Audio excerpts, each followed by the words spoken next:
Hey, it's your boy Gunplay, Don Logan, no slogan. The Necessary, Unnecessary podcast is right here, right now. Wait till you hear this episode. It gets crazy. Hello.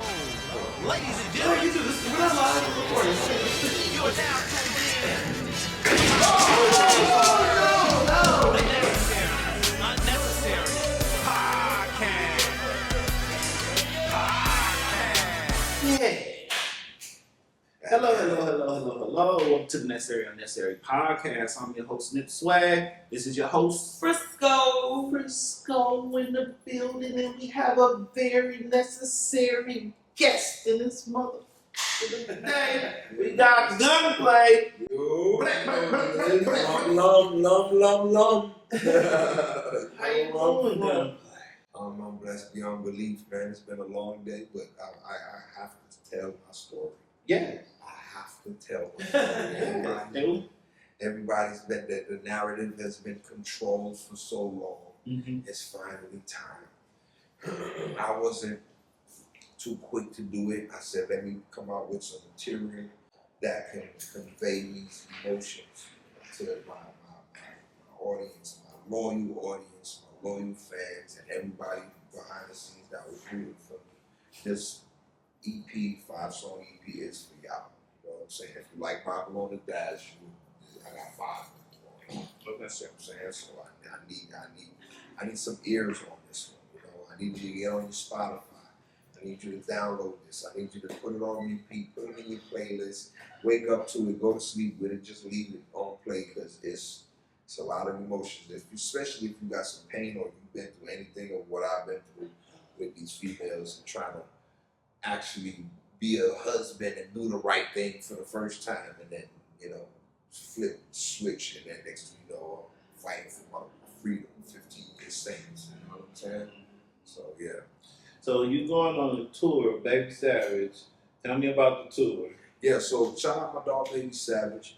Anytime I'm ready to hit the road and put the feet to the concrete, man, I hit my dog up, man, and we just get it done, man. All publications, bookings, and everything, man. He makes it happen like a real cat. We get out here, we grind it out, and we get accomplish our goals, man. You know, short term, mid term, long term. We're going to New York soon. You know, so I got a lot of things lined up, man, for this project. It's funny you said Feet to the Concrete. That was actually the name of my record label back in the day. For real? I promise you it was. Feet to the Concrete.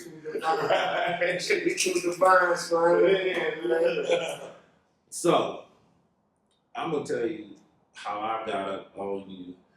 I was up on you before, but when you did the headshots and dreadlocks with Miles, we from the Bay. We in Frisco, San Francisco, so I was listening to everything Miles was doing. But I remember you on Love and Hip Hop, and I was like, you know what I mean? I heard the singles here and there, but I was like, that album, I was off that one. Man, somebody was like, shout out to Cleopatra Records, man, out there in LA. They wanted to put together. Is they from the Bay or I think they're from LA, yeah. But they wanted to put together a record with me and Miles, man. They put it together and we got in the studio for like 2 days. Yeah. We just walked out. I was in there and I was already doing a lot of work, so I had to do that and a solo one in like 5 days. Mm-hmm. They really said 3. I said, you gotta give me 5. Right. You got to. Don't rush the process. You want quality or you want it quick? Right, give me 5. Yeah. So I did 2 mixtapes, 5 days. Mm-hmm. We just put it out, man. And, it was pretty dope. Yeah, definitely a banger. So before we get into the controversy, I'm gonna let Frisco here ask you about the. So I did some research on you, Oh shit. and you're actually very interesting. Yes. We're the same sign. We're Cancers. Yeah. At the point that I was with that case, and I felt everybody betrayed me, and I felt I had to make a choice. Mm-hmm. You know what I mean? And I was talking to a good friend of mine, Gita K, and Gita was like, you know, you gotta make a choice. I know what you're doing, but the way he said it, man, he barked on me so bad that he don't even remember saying it, but I remember it so clear as day that it shook me. And I really had to make that decision of, am I gonna continue this, and or am I gonna shut everything I feel and betray everybody, every situation, everything, every mindset, every habit that I did to myself, to other people, and whatever, and I got to the realization that, God has been with me this whole time, and I was presented to God and to Jesus in the church when I was a baby, so I got like a special protection around me, and that I felt that I was neglecting, and I was just a man of the world, and you know what I'm saying. Not saying I'm all holier than thou now, but I peeped something, man, and I'm running with that, right? You know what I mean? It's not like, it's something new to me. I grew up. My father used to take me to church. He's heavy in the Bible and stuff. My mother as well, and being a rebel, wanting to see what the world got to offer, man. I'm finna be outside, and I'll do this and I'll do that. And then, I was at the point where I thought I was doing the right thing, but everything was with the wrong spirits, I believe. And I just felt it was a transactional relationship where, as opposed to a relationship with the Word and with Scripture and God and Jesus, and it just felt, that felt like the piece of the puzzle that was missing, that I was chasing the whole time, trying to replace that. And I just felt like that's my decision I had to make. So that was a real personal situation. I respect it. I respect it. I pray, you know what I mean, for protection. You know what I mean? And it just wasn't for me. Those are my personal reasons. Everybody has their own. Nobody's in my shoes. Nobody went through what I went through. It's life changing. I'm talking about brink of suicide, etc.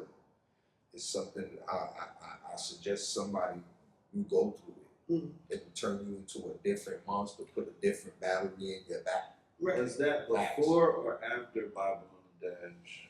This was just now. I just beat the case May 12th. I'm talking about the divine intervention. Oh, When you start practicing.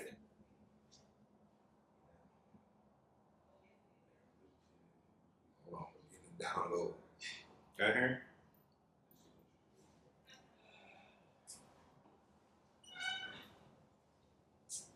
We're not gonna ask that question. Okay. We on God time. We on God's time, and I'm gonna give Him that glory. You know what I'm Yes, saying? sir. I'm gonna do that. So I'm sorry. That's all good. My family is Creole from Louisiana, so I'm right there with you with Boom. the whole. It's So I a get it. spiritual battle out here, and I gotta really, and I'm glad that I'm more aware of a lot of things. So that's why I said, well, hold up, I'm gonna We ain't on that no more. I ain't going there because when I talk, see, that's the thing. I mean, I'm so like I could really express. I'm so aware that I could express myself, and I could really get deep into some shit because I had 2.5 years to do it. And so now it's a lot of secrets I learned that I gotta not. It's not everything is for public It's a consumption. secret. That's the thing. So let's reset. I want to say I've seen a lot of people fight a lot of cases for real. Yeah. You see people fight cases every day, basically. Now, beating a case, a lot of people don't know how to beat cases. There's a lot of people that don't know how to beat cases. Yeah. Some cases you can't beat for real. You know what I mean? Yeah. But I mean, I've seen some unbeatable cases get beat. So tell us about your case. Yeah. I had it was a DV case. It was a battery with a deadly weapon, false imprisonment, and child abuse, no great bodily harm. Right? Okay. I was trying to give me 15 years max, 38 or 48 months, like cop out for a plea. I was like, I pee on please. Stop, get away from me. I don't even say that word to me, but we're gonna go all the way to the front door with this. So Took 2.5 years of constant her trying to revoke my bond, sent back to trial, back. So I did that for 2.5 years on house arrest. There's multiple times I had to go back and forth to court, with other people, getting other people involved, lying on other people. They gotta come to court. It's a big old mess, man. I just had to sit there and tell myself, you know what? Let me pick up this Bible, man. And I started reading that Bible, man, and it took me somewhere where I needed to be, man. And that's the reason I'm here, man. You know what I mean? That's just in a nutshell. That's what it really is. You know, That day you sat you down. it sat you down. I sat you down. So, is that why you cut your hair? No, I cut my hair 2002. Yeah. Hold on, wait. No. Because on Love and Hip Hop, you still had the hair. That was before 2002. You cut your hair not long ago? I feel love and hip hop 2018. I mean 17. They aired it 2018. So you cut your hair in 2000. 22. Oh, 22. okay. You said 2. 2002. I was like, Oh, I did? Yeah, that long. I don't know. Oh, so you went 2002, Right. child. It's 1 a.m. It's 1 a.m. My numbers is scrambled like Okay, eggs right now. so Okay, 2022. Okay. I cut my shit, yeah. 2020. I felt like I was scaring the hoes. Like, I'm trying to like, hey man, like, you know what I'm saying? Like, ugh. Get the clean cut. Yeah, I ain't want no hood bitch no more, so I'm like, I can't, you know what I mean? But I'm like, you know, that wasn't in the club. I want me some Wait, shit. he had to go Richard Gere on Yeah, the some Papa talking shit. But you know what? You look a lot calmer Yeah. than the interviews I've seen you in. I was like, oh, yeah. And then you had long locks, you know what I'm saying? But No, You can still be rowdy and be no, calm. no, absolutely. But his presence, it's different. It's different. Thank you. I can see the growth. I see it. Appreciate that. I see it. really do. I'm doing the right thing. You hear that? I got you. Facts. So I wanted to ask you another question. We're recording, so if you don't want to talk about it, we can cut it. Okay. The triple C's. Yeah. I wanted to ask you, do you think your rap career would have taken a different turn if you were staying in a rap group? Or how does that separation come about? That was a time where Ross had a lot going on. There was a beef with 50 Cent. It was just a lot going on. I don't think our approach to the game came with any, any forward planning and thinking and really waiting for the right time. It just, we was already on a roll, so we came out to me, I think, at the wrong time, but it still did what it's supposed to do as far as, hey man, these guys is talented, man. These guys are not just hype men over there in the video. You know what I mean? Look at Gunplay. Once I started realizing, like, look, this is an opportunity. I need to run with this, and I just, as any natural hustler would do, man, you're gonna find a way. You're gonna see an opportunity. You're gonna take it and take it to the next level and make it yours. You know what I mean? So that's what I did. I put in work 10 years before that, prior. You know what I mean? Day for day. So, my ethic is I'm ready for it. So when it finally came, it wasn't done. It's just on the bigger stage. You know what I mean? So that's the key, man. You got to keep doing this shit and fall in love with it, get obsessed with it, and be the best at it. And that's why we just kept going. 10 years later, we get the perfect record. You never know when the opportunity knocks. You better have your clothes on. You know what I'm saying? Right. You get caught, bro. You're gonna be out of there, boy, and you're just gonna be waiting around. You're gonna be like motherfuckers, whoever they'll be begging online, talking about whoever don't own money. I don't know. I just be seeing clips and shit. I don't know who that is, but somebody begging for money, somebody ain't paid somebody some money. I'm like, don't nobody owe nobody nothing. It's, like you gotta put in that grind. When the nigga been, this is my 13th hour, 12th, 13th hour, nigga, we going. We still going. I still got Don't sleep. Show don't, baby. And don't sleep. The speed of success is jet. We're finna play a game, Gunplay. You wanna play a game? It's just Why you say we playing the game? My name Gunplay. But I'm about to do that scene from Goodfellas. What the fuck is so funny? yeah, you think I'm funny? You think I'm funny? You think I'm funny? What's funny about me? You sound just like that little motherfucker. So it's called Gunplay or Pass, and I want you to give. I want you to tell me in these scenarios, would you activate gunplay or would you give him a pass? When I tap in the gunplay, my old gunplay, and then Or give him a pass. At this age, you are right now. at this age, I'm like, Yeah. okay, that narrows it down. Okay. Yeah. Like, okay, I can get it. A nigga step on your crispy white forces with no creases, just hard, and Did he then apologize? they ruined. And he go, oh my bad, my nigga, you know, and he just like snub it up. Oh God! Look at his reaction. Lord, here, think about it. That's exactly what I do. I can put myself there. That's Right. I'll think. And Yeah. I'll say, well, one more time. One more time. On top of man, hey, listen.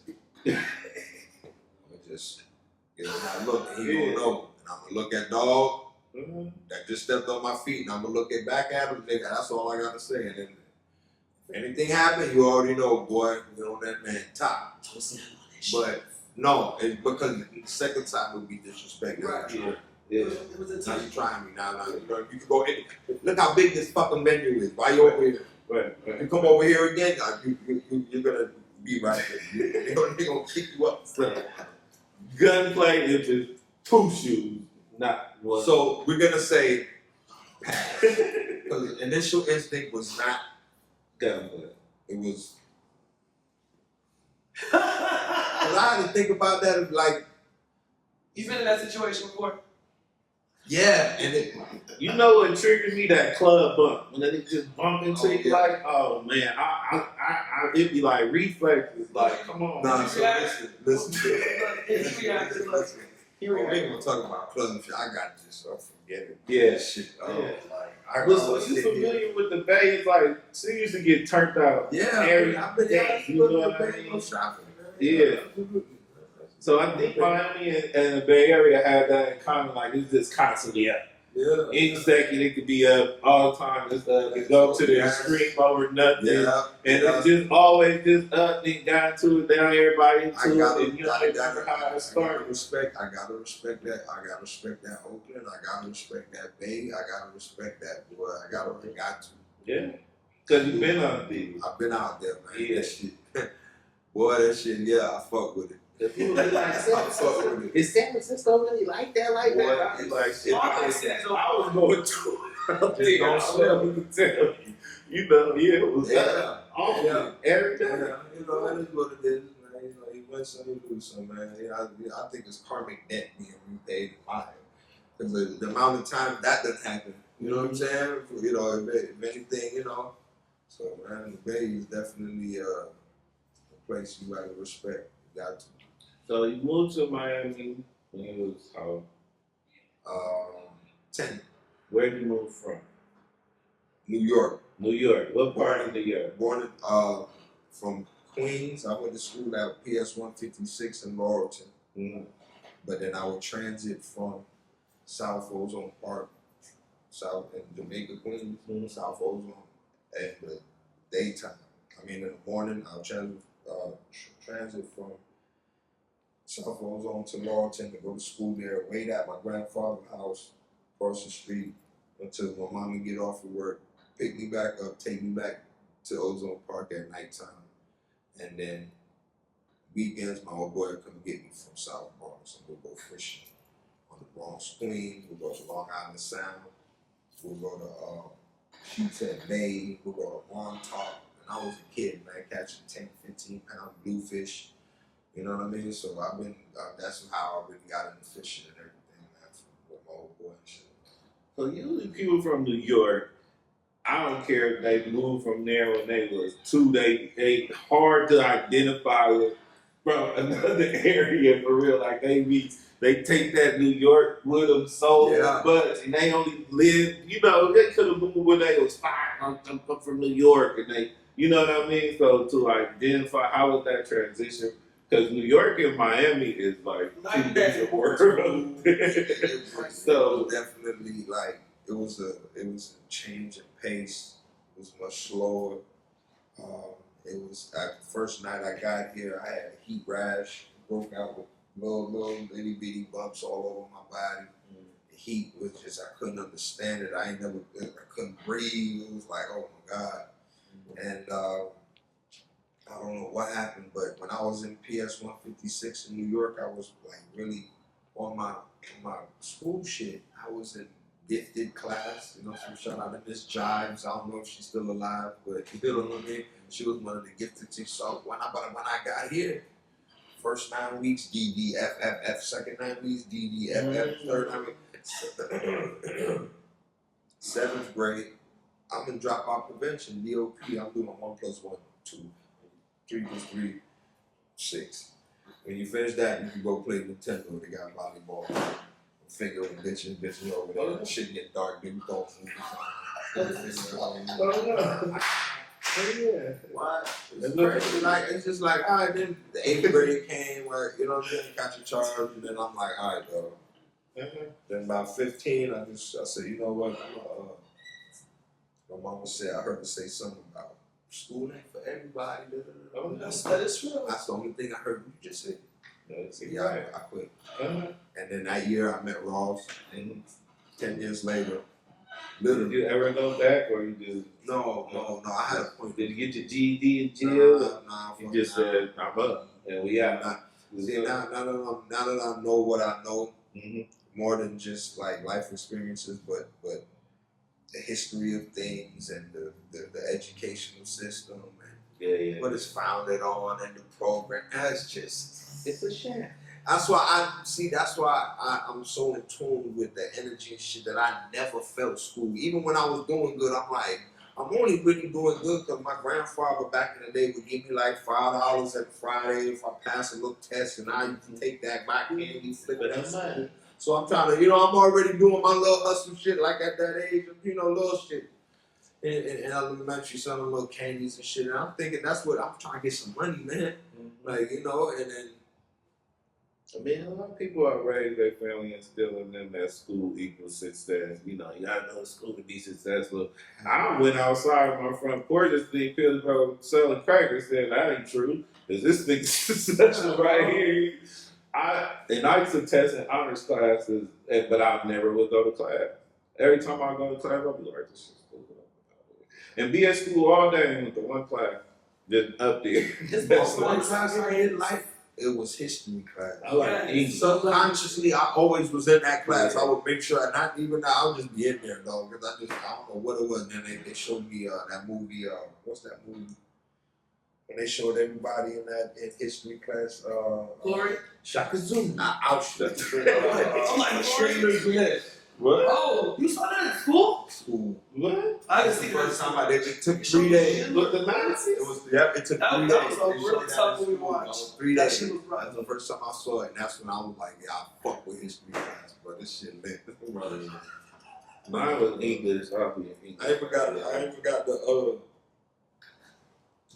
I know. Oh, yeah, shit. but you know what that means. But you know that means. It's peace. It's an Asian from the Chinese down. It's peace, love.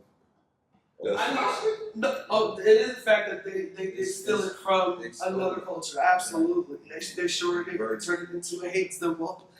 History repeats itself, doesn't it? They always steal stuff. And yeah, the whole I keep these people off like that. Yeah. I love everybody, and I'm not no racist. Do you get when you lock up? Does it become an issue? I don't. When I don't see. I be in Dade County. When I be locked up in Dade County, I be in a one man. Oh, okay. So I don't be nowhere, dog. I might, be always in the one man. They be looking out for me. But Broward, I got locked up in Broward like once or twice. Broward, you're in the population. So I mean, everybody basically just started asking me to rap for them. I mean, asking to rap for me and shit. So you know, I don't no real shit in there. But I don't go to jail no more. I ain't been to jail in 13 years. Yeah. Congratulations. So for the ladies who are watching, 13 years. let them know how you have progressed and changed. You think? Look, Change. yeah, I'm on the market, but I ain't even looking for y'all right now. Not in Atlanta, huh? I got trying to get back my 2.5 years I lost. You know what I'm saying? Right. I'm trying to get a refund on that right there. So I'm going. You know, I'm trying to get mine back. You know what I mean? It's a lot of time lost. I got a new project. It's called This Time Is Personal because I meant that. And if you like Bible on the Dash, this is 5 of them. Again, I'll tell you, this is what you need. You know what I mean? When is that dropping? It's dropping on March 6th. March 6th. Absolutely. On all platforms. 3-6 on all platforms. Yep. You know all the names of the track? Yep. First track is Phases, because that's what it was. Next track is Bleed 7 Days. Bitch will look you in the eye, tell a bold face lie, never trust shit that bleed a week and don't die. Oh my goodness. You know what I'm saying? I heard it here. That was called 7 Days. You know what I'm saying? Respectfully, you know what I'm saying? Yeah. The next one's called Thin Lines because at one time that's all it was between live or kill, man. You know what I'm saying? I Know is the 4th record, and it's about, at this point now I know everything. I know the pain of betrayal. I know it well. You know what I mean? But I also know Prevail. You know what I'm saying? I know fail, but I also know prevail. I know, and it just I went down with a list of emotions that I know now. Mm-hmm. You know what I mean? And some are new, some are old, some are people. You know what I mean? Some are ways that I know what So and then the last one is called Richard Plain. Richard Plain is basically a double entendre kind of thing. It's like Richard Millie, but Richard, my first name, Plain. This is what you get. Yeah. So, and then the last line of that is basically, wish you success, I wish you wish the same, wish the wish, and wish I say, damn. You know what I'm saying? So that's all I just wanted. I didn't end it on no bitch, fuck you, this asshole, I slap the shit out your bitch. No, nah, I was like, you lost. Mm-hmm. I won. There's no need to, you're a dead horse. There's no need to keep. Mm-hmm. But it just go this way. Let me do my thing. I'll be back later to come get my child. Don't ever think I forgot. I'm just letting you know. Yeah. So give us your necessary and unnecessary about evolution. Evolution. That's needed. If you're not evolving, you like a zombie. You living dead. Because you just the same shit all the way. Everybody's evolving and you just still there doing it. Thinking the same box. You're a zombie, man. Don't be an NPC, man. Evolve. AI? Yeah, go from an NPC to an AI at least. Damn, dog. You know what I'm saying? Really, man. Evolving is everything. You have to have some pain doing it, man. Get uncomfortable. That's why I suggest people go get you somebody that you know won't betray you, fall in love with. Or hopefully you don't go to jail about it. But get that pain going, man. It'll put a different battery in your back than what it did for me. You know what I mean? Man, you can obviously hear it on March 6th. Trust me on this. I just want to get before we go. Ask him about the campaign, and he gonna speak about it. I was gonna ask, are you doing like a party, record release, or anything like that? We put together a whole tour. Okay. But he know what to say, and then after that, we can wrap it up with whatever the building. The building? Okay, yeah. And shout out to Baby Savage, man. He got the 7-story building out there in Shreveport, man. It's like a animal shelter compound, man. It all goes down there. You know what I'm saying? That's the new label, man. Animal Shelter, Dog Check, Wolf. So we in there getting some work done with bookings and anything, man. Holler at them on Instagram at Baby Savage. Gotta grind. You know what I mean? Hit them with your phone number, big dog. They see you, they hear you. 318-540-9376. Put that on the screen for him. I love it. There it Show your is. face, man. Come on. He gonna be on the show. He's coming back. We here, yeah, we're coming back on the show, you see. We in here. Tell my number. What's the number? 318-540-9376. Yeah. Thanks. This time is personal, March 6th. Make sure you get it on all platforms, man. Appreciate y'all having me, man. We appreciate it. You come back.